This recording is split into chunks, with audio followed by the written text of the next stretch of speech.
ដែរខ្ញុំនឹងបង្ហាញអ្នកនរគ្នាអំពីការ set up Portainer ដើម្បី connect ចូលជាមួយនឹង Docker បាទអញ្ចឹងមានថាយើង install Portainer ជាមួយនៅក្នុង Docker ហ្នឹងឯងបាទអញ្ចឹងខ្ញុំបើក terminal របស់ខ្ញុំអញ្ចឹងដំបូងឡើងខ្ញុំត្រូវធ្វើការបង្កើត volume ឲ្យ Portainer អញ្ចឹងខ្ញុំឲ្យ Docker volume Portainer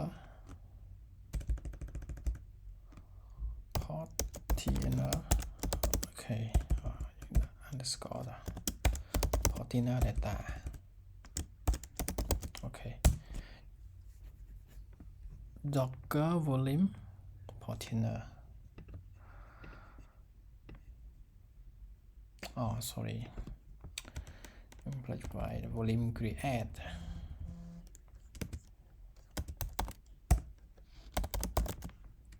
create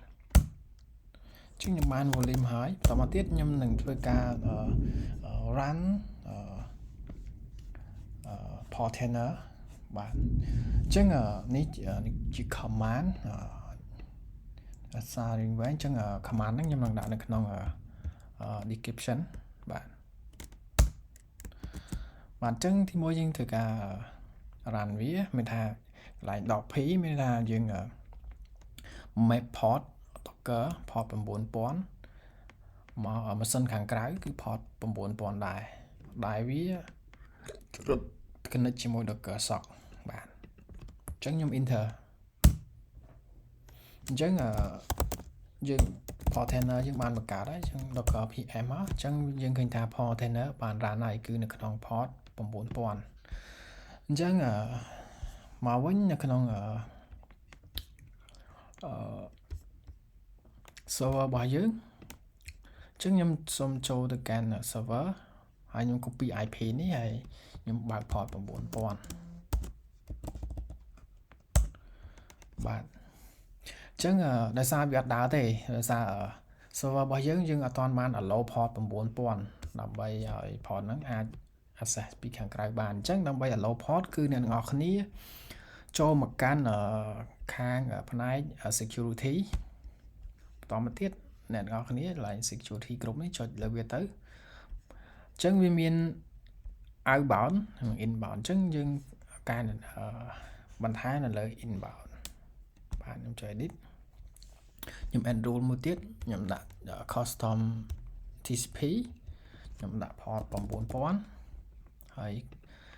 ខ្ញុំដាក់ access IP anywhere IP4 ចឹងខ្ញុំ save បាទបន្តទៀតខ្ញុំធ្វើការ refresh ម្ដងទៀត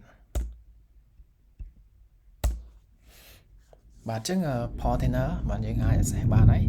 តែដោយសារយើង internet យូរតិចអញ្ចឹងកន្លែងនេះកន្លែងបង្កើត username password ឲ្យ Portainer អញ្ចឹងខ្ញុំសូមដាក់ password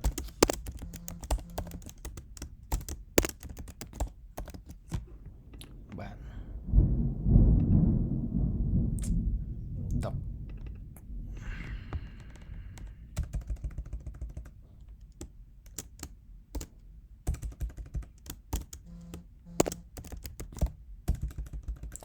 ចឹង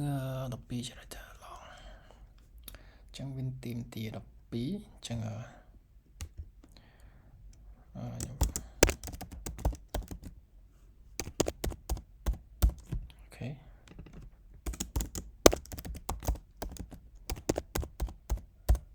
ូខេបន្តមកខ្ញុំចុច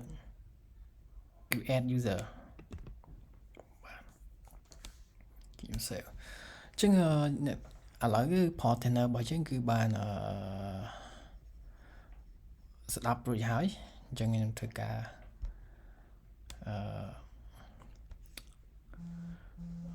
select យកដល់យើងយកប្រភេទជាដោយសារយើង connect ជាមួយ Docker អញ្ចឹងយើងយក Docker standalone ឬក៏ Docker sock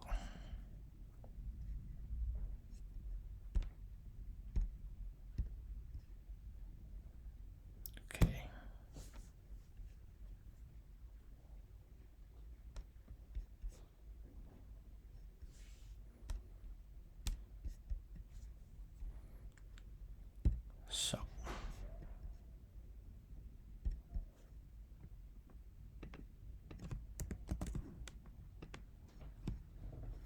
បាទចឹងឥឡូវនេះយើងមកចូល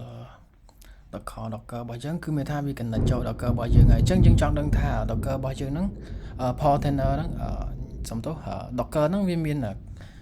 image ណា run នៅលើវាខ្លះអញ្ចឹងវាបាន show មាន container មួយកំពុងតែ running បាទអញ្ចឹងយើងចុចលើវាមកអញ្ចឹងយើងចុច container អញ្ចឹងយើងឃើញហើយដោយសារ Portainer របស់យើងនេះគឺយើង run យើង install នៅក្នុង Docker អញ្ចឹង Docker វា show ថាវាបាន show ថាមាន container មួយកំពុងតែ run អញ្ចឹង Portainer នេះគឺវាមានភាពងាយស្រួលយើងអាចនិយាយថាវាងាយស្រួលនឹងជាងការយើងប្រើ command CLI បាទបើមិននៅក្នុង Mac OS Windows អីហ្នឹងគេមានDocker desktop ដើម្បីធ្វើការ control បានថា Docker desktop វា function វាមិនសូវទូលំទូលាយដូច Portainer នេះទេបាទអញ្ចឹងនៅក្នុងនោះណាយើងអាចគ្រាន់តែយើងចង់ install អីឡើងគឺវានៅក្នុង